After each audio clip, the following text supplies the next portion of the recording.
Please open in your learning workbook to page 184 and read along as we learn together. Use exponential functions in applications. Increasing and decreasing exponential functions can be used in a variety of real-world applications. For example, population growth can often be modeled by an exponential function. The growth of an investment under compound interest increases exponentially. The mass of a radioactive substance decreases exponentially with time. The temperature of a cup of coffee decreases exponentially as it approaches room temperature. A substance that undergoes radioactive decay is said to be radioactive. The half-life of a radioactive substance is the amount of time it takes for 1/2 of the original amount of the substance to change into something else. That is, after each half-life, the amount of the original substance decreases by 1/2. Let's look at an example of a problem that discusses half-life. Example 5, using an exponential function in an application. The half-life of radium-226 is 1,620 years. In a sample originally having 1 gram of radium-226, the amount A of T in grams of radium-226 present after T years is given by the function A of T equals 1/2 raised to the T over 1620 power, where T is the time in years after the start of the experiment. How much radium will be present after 1,620 years, after 3,240 years, and after 4,860 years? Okay, so really this is 3 problems in one, but they're all solved in the same way. Let's look at part A. So, how much radium will be left after 1,620 years? What we're going to do is we're going to plug in 1,620 for T, because T is the time in years. So here's our formula. A of T equals 1/2 raised to the exponent T over 1620. Replacing T with 1620, we get A of 1620 equals 1/2 raised to the 1620 over 1620. Anything divided by itself is 1, so this simplifies to 1/2 raised to the first power, which is just 1/2, which is the decimal 0.5. So if we start with 1 gram, then after this amount of time, there will be 0.5 grams. Notice that the amount was cut in half. That's what half-life means. This is the length of time needed for the amount to be cut in half. Okay, let's look at part B.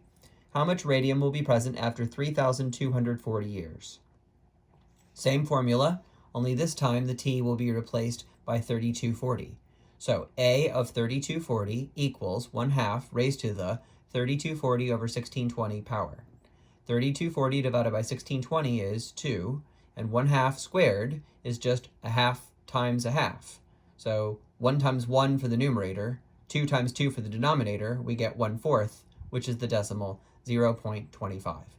So we started with 1 gram.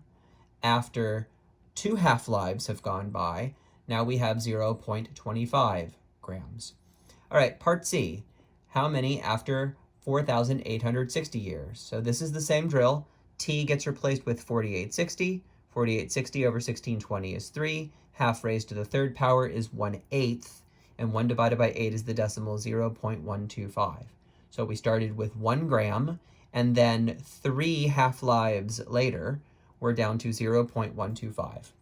Okay, so let's put all of our results together. The half-life of radium is 1,620 years. Therefore, we can interpret these results as follows. After 1,620 years, which is 1 half-life, 0.5 grams remains. Half of the original amount remains. After 3,240 years, which is 2 half-lives, 0.25 grams remains, which is 1/4 of the original amount. And after 4,860 years, which is 3 half-lives, 0.125 grams remains, which is 1/8 of the original amount. All right, let's look at another example. The number of bacteria in a certain population is predicted to increase according to a continuous exponential growth model at a relative rate of 14% per hour. Suppose that a sample culture has an initial population of 168 bacteria. Find the predicted population after 5 hours.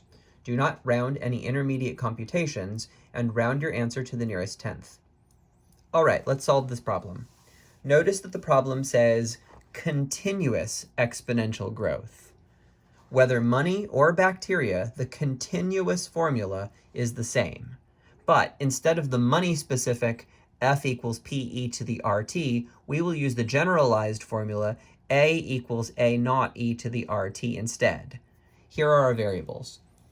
A is the amount at time t. This is sometime in the future, often referred to as the final amount. A subscript 0, which could be pronounced A naught, is the amount after time t equals 0. This is the initial amount. This is the amount that you're starting with. E is the constant 2.71828, etc. We've talked about E quite a lot. R is the growth rate or the decay rate. If R is bigger than 0, then that represents a growth rate. And if R is less than 0, that represents a decay rate. And T is still time.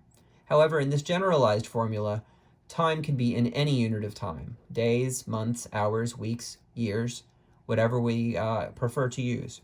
In the current problem, the predicted number of bacteria follows a continuous exponential growth model.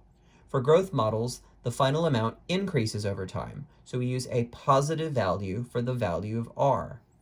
This gives us 0.14 because the given rate is 14%. To convert a percent to a decimal, you simply divide by 100. The initial predicted population is A naught, which equals 168 bacteria. We are asked to find A, which is the amount in the future after t equals 5 hours. All right, so let's put all of this into our calculators. We have A equals A naught E to the RT. Plugging in what we know, A naught is 168. That's the amount of bacteria we started with. E is a mathematical constant. R is the rate of growth, which is 0.14. And T is the time in hours, which is 5. So let's do the multiplication. 5 times 0.14 is 0.7. And then we put this in our calculator. Do e to the 0.7 first, then multiply by 168, and we get 338.3104 ... Rounding to the nearest tenth gives us 338.3. So the predicted population after 5 hours is 338.3 bacteria.